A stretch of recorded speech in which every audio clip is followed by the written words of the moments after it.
జీవితం అశాశ్వతమనేది జీవిత సత్యం. ప్రతిరోజు ఎవరో ఒకరు మరణించడాన్ని ప్రజలు చూస్తూనే ఉంటారు. అయినా శాశ్వతం అన్నట్లుగా జీవిస్తూ ఉంటారు.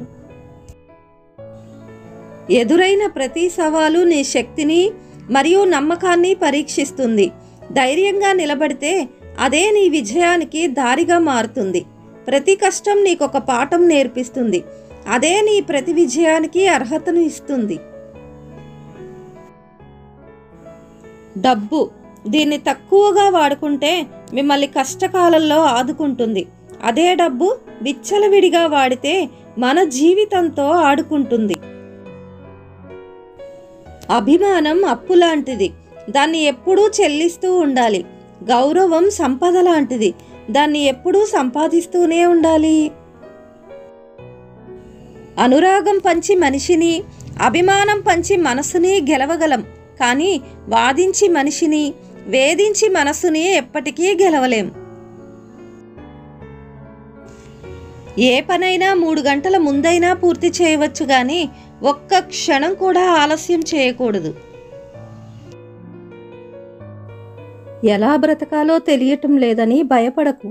ఎందుకంటే గూటి నుండి బయలుదేరిన పక్షికి తెలియదు గింజలు ఎక్కడ ఉన్నాయోనని. అయినా ఎగురుకుంటూ పోతుంది. మన జీవితం కూడా అంతే. ప్రయత్నమే జీవితం.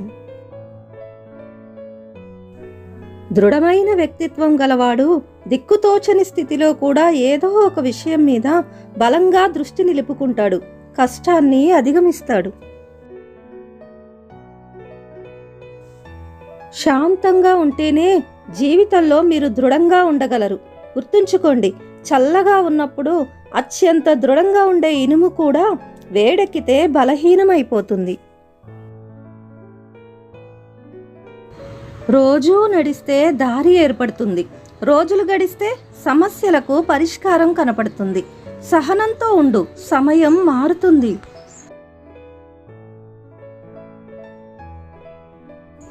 జీవితంలో కొన్నిసార్లు విరిగిన రెక్కలతో కూడా ఎగరవలసి వస్తుంది. అలా ఎగిరి నిలబడిన వారే తనను నమ్ముకున్న వారిని నిలబెట్టగలడు. నువ్వు బాగున్నప్పుడు పువ్వులాంటి మాటలు విసిరిన వారే నువ్వు బాలేనప్పుడు రాళ్ళలాంటి కఠినమైన మాటలు విసురుతారు. అందుకే నువ్వు బాగోలేనప్పుడు ఎలా ఉన్నావో బాగున్నప్పుడు అలానే ఉండు. 2 సందర్భాలలో నీతో ఉన్నవారే నీవారు. ఆనందం అనేది సీతాకోక చిలుక లాంటిది. దాన్ని పట్టుకోవాలని చూస్తే అసలు దొరకకపోవచ్చు. మీరు నిశ్శబ్దంగా ఉంటే మీ మీదే వచ్చి వాళ్తుంది. నువ్వు అర్థం కావట్లేదు అంటే వాళ్లకు నీవు అవసరం లేదని అర్థం. నీ మాటలు అర్థం కావట్లేదు అంటే నిన్ను పరిగణనలోనికి తీసుకున్నదే లేదని అర్థం. చెప్పులు లేవని ఏడ్చేవాడికి కాళ్ళు లేనివాడు కనిపించే వరకు అర్థం కాలేదట తాను ఎంతటి అదృష్టవంతుడో అని. రోజా పువ్వు కింద ముళ్ళు ఉన్నాయని దిగులు వద్దు. ముళ్లపై పూలు వికసించాయని తెలుసుకో. అలాగే మనం విజయం సాధించాలంటే కష్టాలు ఉంటాయి. వాటిని అధిగమిస్తేనే విజయం సాధించగలం. ఒకరిని మోసం చేయగలిగానని సంబరపడి గర్వించకు. నీ మీద ఉంచిన నమ్మకాన్ని, గౌరవాన్ని కోల్పోయామని త్వరలో తెలుస్తుంది. మోసగిస్తూ బ్రతికే బ్రతుకు ఎంతో కాలం నిలవదు. ఓడిపోయానని, మోసపోయానని, నష్టపోయానని ఏడుస్తూ కూర్చుని ఉంటే నిన్ను చూసి ఎగతాళిగా నవ్వుకునే వాళ్లే తప్ప ఓదార్చే వాళ్ళు ఎవ్వరూ ఉండరు. భరించటం, తెగించటం, పోరాడటం అలవాటు చేసుకో. ఎవరైనా మన ముందు ఎలా ఉన్నారు అన్నది నిజం కాదు, మన వెనకాల ఎలా ఉన్నారు అన్నదే వారి నిజరూపం. నీతో మాట్లాడటం మానేసిన ప్రతి ఒక్కరూ నీ గురించి మాట్లాడటం మొదలు పెడతారు. జీవితం అనే పొలంలో సమస్య అనే కలుపు మొక్కలు పెరుగుతూనే ఉంటాయి. అలాగని పొలం వదిలి వెళ్ళగలమా? కలుపు మొక్కల్ని తప్పిస్తూ జీవించాలి, అంతే.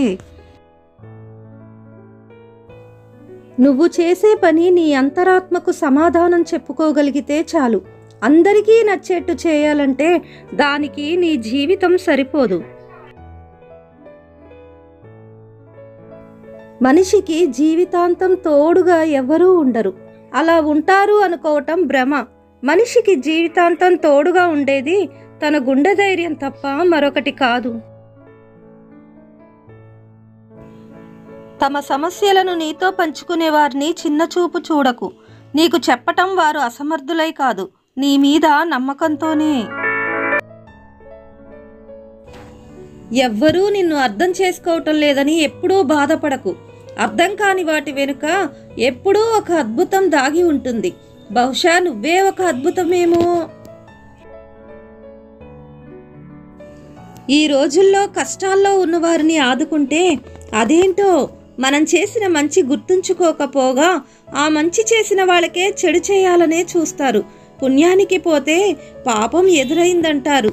ఇందుకేనేమో. నీవుండే తీరు నీ ఎదుగుదలకు మూలమైతే నీవు గడిపే సమయం నీ భవిష్యత్తుని నిర్ణయిస్తుంది. నువ్వు అనవసరమని, నీతో నాకు ఎటువంటి అవసరం లేదని అనుకున్న వాళ్ళకి నిన్ను అత్యవసరం అనుకునేలా చేస్తుంది కాలం.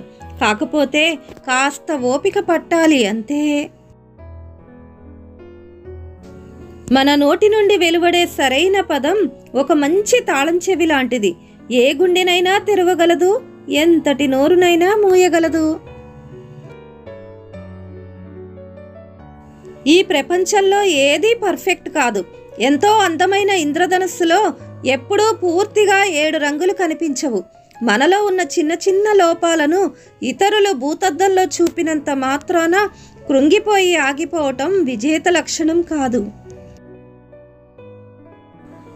అభిమానంతో మనిషిని కట్టిపడేసేవారు కొందరు, అవమానించి మనసును కష్టపెట్టేవారు ఇంకొందరు. అభిమానించే వారికి దగ్గరగా లేకపోయినా పర్వాలేదు, కానీ అవమానించే వారికి మాత్రం దూరంగా ఉండాలి. డబ్బు ఉన్నప్పుడు ఎడాపెడా ఖర్చు చేయటం, లేనప్పుడు ఇతరుల దగ్గర చేతులు చాచటం వల్ల మన వ్యక్తిత్వం దెబ్బతింటుంది. మౌనాన్ని అవసరాన్ని బట్టి వాడాలే కానీ అన్ని వేళలా మౌనంగా ఉంటే సమాజం నిన్ను వెక్కిరిస్తుంది. ఒకరి నుంచి ఆశించటం లేదా ఒకరి గురించి ఆలోచించటం అనేది ఏ రోజు నువ్వు ఆపేస్తావో ఆ రోజు నుంచి నీ జీవితం కూడా అద్భుతంగా ఉంటుంది.